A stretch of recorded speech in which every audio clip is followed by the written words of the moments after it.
Olá, sejam muito bem-vindos a mais um episódio do Pod Health. E hoje a nossa convidada é médica, cardiologista intervencionista, especialista em doenças estruturais, do Cora e superativa nas redes sociais, com o intuito de descomplicar o tratamento transcatéter. Seja muito bem-vinda, doutora Michele. Muito obrigada, é um prazer, foi um excelente convite. Eu sinto muito agradecida e honrada por ter recebido. Que isso, a honra é toda nossa. Doutora, gostaria que a senhora começasse falando para nós como que foi a área da medicina, como foi essa escolha, como a senhora escolheu a medicina e depois como que veio a cardiologia para a senhora. A medicina, eu não me lembro muito quando foi aquele virada de chave. Mas eu lembro muito bem quando foi que eu escolhi cardiologia. Foi mais ou menos no terceiro ano da faculdade. Em umas férias eu estava acompanhando um médico que era cardiologista e eu me encantei pela rotina dele, que não era nada de rotina. Cada dia ele fazia uma coisa, um período, e isso me cativou muito. Se a gente for colocar isso em ano, quando que a senhora entrou na faculdade? Terceiro ano da faculdade foi em que ano? Em 2011. 2011. Foi em 2011. Então, em 2011 veio essa virada de chave para cardiologia. Esse foi o total, que foi transformador para mim. E a partir dali, aquilo não saiu da minha cabeça. E não teve outra opção. Não teve quem tirasse isso da minha cabeça. Podia falar que queria algo mais tranquilo, uma rotina mais calma, como dermatologia, mas não deu certo. Existe isso, então, nas especialidades? Existe a especialidade mais calma, tranquila, a especialidade que é mais correria? Existe. Cada uma tem um perfil muito diferente da rotina, do ambiente de trabalho. E aí eu fui escolher essa que é a mais louca. Entendi. E a senhora é casada com um cardiologista. Na verdade, noiva, né? Eu vi lá que estão noivos de um cardiologista também. Exatamente. Também com a mesma especialidade que eu, também intervencionista. Legal. Então, em sala tem que um ensinar o outro, fazer parceria até no trabalho. Além de morarem juntos, trabalham juntos também, né? Também. Como que é isso? Trabalhar com o namorado, noivo? Olha, é literalmente um companheiro. Essa é a palavra que define totalmente a relação, que vai desde casa, né, ao trabalho também. Isso faz permanecer aquela paixão, porque a admiração profissional faz sempre estar colocando um pouquinho mais de fogo e lenha ali no relacionamento. Então, legal. É excelente. E consegue separar as coisas assim, ó, trabalho, chegou em casa, nada de falar de trabalho, é quase impossível isso. É impossível. Que é a hora que chega em casa que a gente pode fazer as fofocas do trabalho, né? Aí tá tudo liberado, não tem filtro, aí fica mais à vontade, então sempre acaba indo o trabalho para casa. De certa forma, até na hora de estudar também. Então, sempre como a gente mantém estudando, então uma forma da gente se incentivar a se manter atualizado e tudo mais. Então, por isso esse trabalho, ele sempre vai para casa em conjunto. Bacana. Doutora, eu sempre tive uma dúvida, cardiologista, quando você é cardiologista intervencionista, é uma outra residência, é uma especialização a mais? Como que funciona? Isso. A gente primeiro faz 2 anos de clínica médica, depois da faculdade, depois 2 anos de cardiologia e mais 2 anos de intervenção.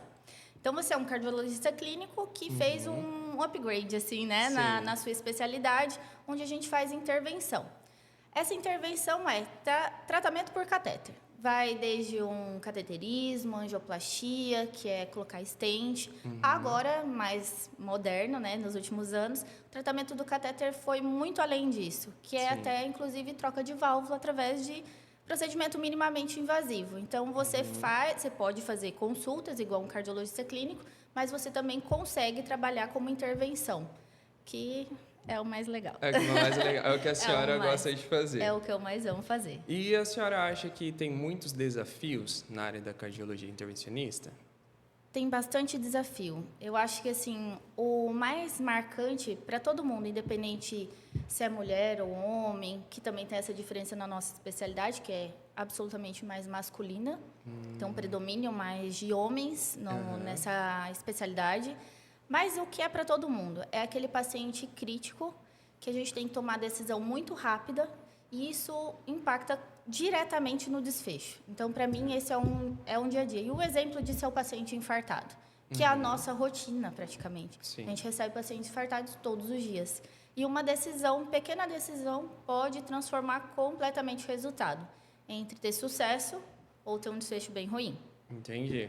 E a senhora disse que é uma área muito mais masculina, mas eu vejo os vídeos da senhora, a senhora dá treinamentos, normalmente a senhora quem chama a equipe ali para conversar. Como que chegou nessa posse aí de conseguir dar essas aulas, esses cursos, esses treinamentos? No começo, a gente tem bastante empecilhos na sua formação, na hora que você escolhe essa especialidade. Você vai ouvir muitas vezes: ah, mas isso não é para mulher. Você vai ficar com chumbo o dia inteiro, dor nas costas. Isso eu acho que é em qualquer área, qualquer profissão também, né? Aí faz outra coisa que é mais tranquila, mas isso é só conversa. Nada demais, nada que impacte no dia a dia, nada que o seu desempenho vai ser diferente, nada que sua rotina vai ser diferente. E por estar num ambiente que é predominantemente masculino, por exemplo, na equipe, eu sou a única mulher. Médica, né? Tem a equipe de enfermagem, técnicos, recepção, toda outra equipe multidisciplinar. Mas de mulher eu sou a única. Assim como foi na minha formação também. Eu era a única. Quando eu entrei, fazia 15 anos que não entrava uma mulher naquela residência. E nessa situação, a senhora pensou em mudar ou jamais passou pela sua cabeça? Como eu sou um pouco teimosa, eu falei assim, não só vou fazer como, né? Vou mostrar que dá para fazer. E aí, depois de mim, veio outras mulheres. Então, isso é legal também, que você incentiva outras pessoas a verem que isso não é nada. A diferença é muito pouca. Vai ter, sim. E a única parte que é negativa, né? Como até em outras profissões, é o fato da gente ter que ficar afastada durante o período de gestação.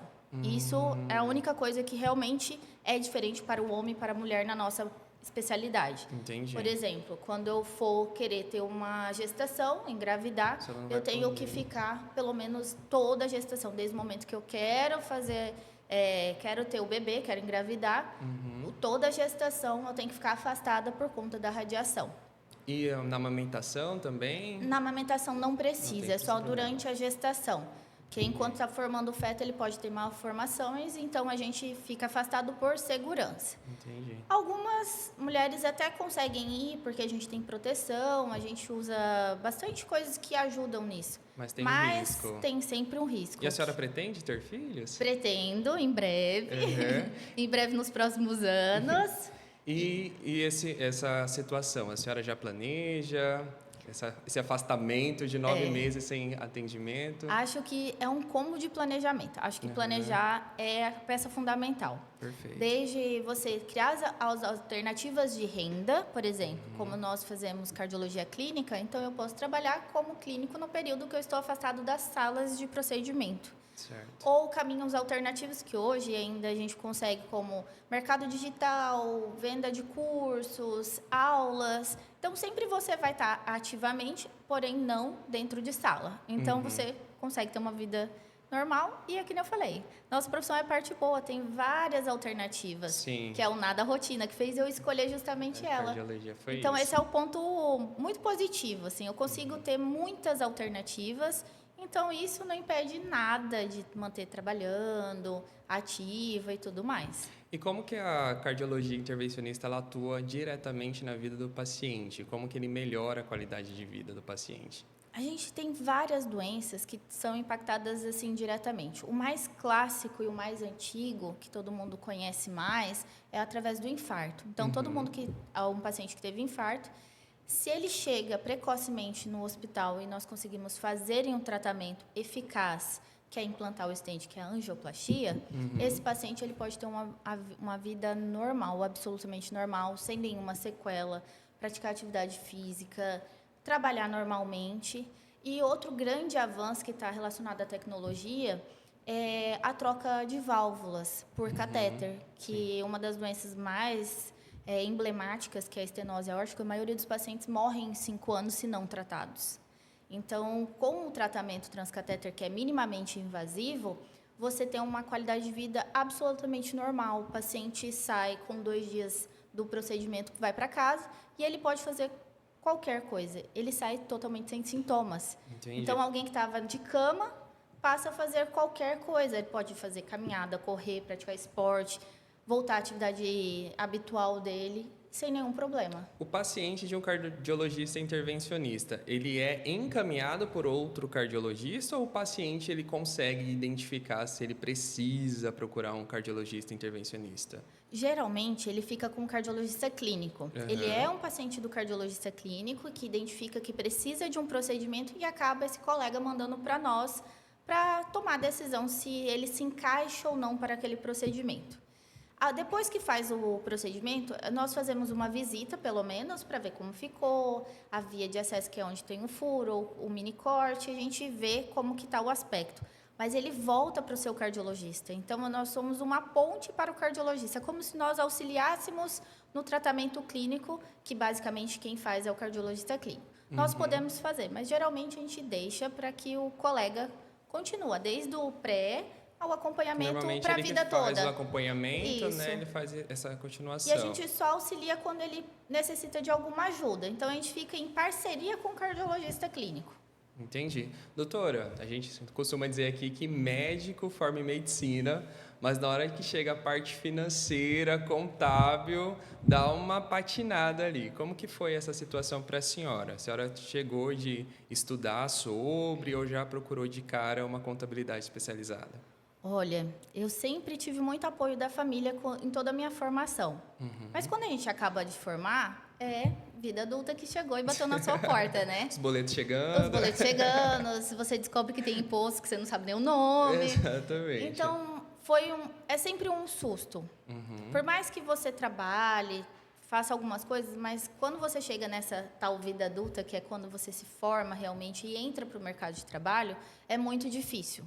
Porque a gente, durante a formação, desde o colégio, na infância, na adolescência, a nossa educação no Brasil não tem educação Não enxerga a financeira. educação financeira. Nada. Você não sabe nem o planejamento, muito menos tributação, você não sabe nada.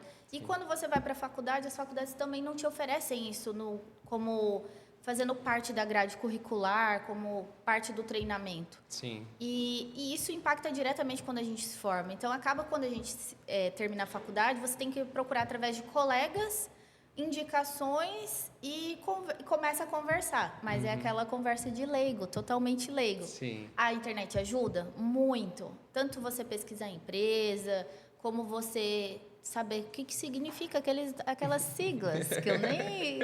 Aí você bota lá e te ajuda. Sim. Mas a gente é totalmente leigo. Sempre precisa de alguém para auxiliar. Um staff de confiança ali que consiga te auxiliar nesse momento. Exatamente. A senhora veio para a Orga Health por indicação, né? Foi exatamente isso. Quando a gente veio de São Paulo para Cuiabá agora, a gente tentou mudar tudo. Trazer também essa questão do planejamento, desde financeiro, essa questão da contabilidade também para ficar mais próximo da gente, não só essa questão de online, de ligação. E aí foi quando a gente pegou com os colegas de trabalho que já trabalhava com vocês. E aí eles ofereceram para a gente e a gente começou a notar tamanha diferença com as empresas que a gente estava cuidando até então lá em São Paulo. Sim. Principalmente pela questão da especialização. Lá a gente trabalhava com alguém que era generalista. Sim. E como na nossa profissão, como em todas as profissões, a gente sabe que existe uma diferença imensa entre o generalista e o especialista. E foi, assim, a comprovação novamente de que tem que procurar um especialista. Entendo. E, de fato, quando a gente tem uma contabilidade, né, especializada na nossa área, a gente consegue fazer um planejamento não só da parte tributária, né, da parte fiscal, auxilia também no momento de quando a senhora quiser entrar na gestação, contribuição para o INSS, para uma futura licença maternidade. Então, tudo isso é importante no momento de você escolher uma contabilidade, fazer igual a doutora Michele fez. Exatamente. E aquela conversa quando a gente falou sobre esses pontos que faz muita diferença, há quantos anos eu trabalho com outras contabilidades que nunca nem foi citado. Eu nem sabia que existia. Então, isso fez total diferença. E maravilha. Doutora, quais dicas você daria para os médicos que estão com um pezinho ali na cardiologia, que para eles terem certeza de que a cardiologia é para eles? O que a senhora indicaria para eles? Primeiro, que eu sou muito puxa-saco da minha especialidade, né? Obviamente. Não existe órgão mais bonito do que o coração. Não existe órgão mais importante. Sem o coração, não existe vida. Então, assim, primeiro você admirar aquilo que você trata. Maravilha. Se você tiver aquela paixão, aquele interesse, a curiosidade de estar estudando e você ter o prazer de ler aquilo ali, é aquela especialidade. Então, se você tem o prazer de ler, ou quando você tem algum familiar que passou por alguma situação e aquilo te gerou interesse, não tem como negar. Vai escolher que vai dar tudo certo. É impressionante, é uma especialidade tecnológica, é uma especialidade que tem muitos estudos, Você acha que o mercado para cardiologia, ela tende a crescer? Sempre, porque todo mundo envelhece e a gente acaba sendo o cardiologista clínico do paciente. Desde os seus 30 anos, quando ele quer praticar um esporte, alguma atividade física, ele tem que ter um cardiologista. Então, começa muito cedo o seu contato com essa especialidade. Quando você tem alguma doença também, quando vai fazer prevenção, tratamento no envelhecimento, muitas doenças relacionadas com envelhecimento também. Então, sempre ele está presente de todas as formas. Então, acho que é uma especialidade muito ampla, tem muitas subespecialidades, então não tem como não se encaixar em algo que você goste. Legal. Doutora, é um prazer receber a senhora. A senhora quer dar mais algum recado para o pessoal que está assistindo a gente, para a nossa audiência? Olha, primeira, já puxando a sardinha para eles, com certeza, obviamente. Mas foi um achado a empresa de vocês, foi muito bom, Obrigado. Impactou diretamente, inclusive no bolso, né? Principalmente, que é o mais importante. Que a gente não entende nada, mas aí quando a gente acaba encontrando alguém que nos ajude no planejamento, principalmente quando você acaba a sua especialidade, que a gente acaba já mais velho na nossa especialidade, precisa muito de planejamento. Desde o começo, e isso poupa dinheiro, desgastes, em todos os sentidos, desde desgastes a preocupações com coisas que você nem sabia que você não tem conhecimento, né, técnico disso. E aí passa 2, 3 anos, você vai ver quando troca de empresa muitas vezes e tem uma conta enorme para ser paga de imposto que você não sabia. Juros, Dívidas. multa. E aí isso impacta diretamente em todo o seu planejamento. Imagina, você está comprando a sua casa e você trocou de contador. E aí você descobre que você tem uma dívida imensa. Impactou na sua vida. Com certeza. Você vai transformar todos os seus planos. Está planejando o casamento, descobriu uma E dívida. cancela a decoração. Então, impacta muito. Então, procurar especialista vai muito além da medicina, da odontologia, da advocacia, vai muito além. Então, acho que procurar especialista vai em qualquer departamento que você queira, desde, inclusive, um restaurante. Se você quer comer comida japonesa, você não vai num restaurante italiano. Então, você tem que pensar que isso tem que ser em qualquer âmbito da sua vida. Doutora, muito obrigado. Muito obrigada, eu que agradeço, foi muito bom. Você que está nos assistindo, nos siga, compartilhe com os colegas médicos, estudantes de medicina e até a próxima.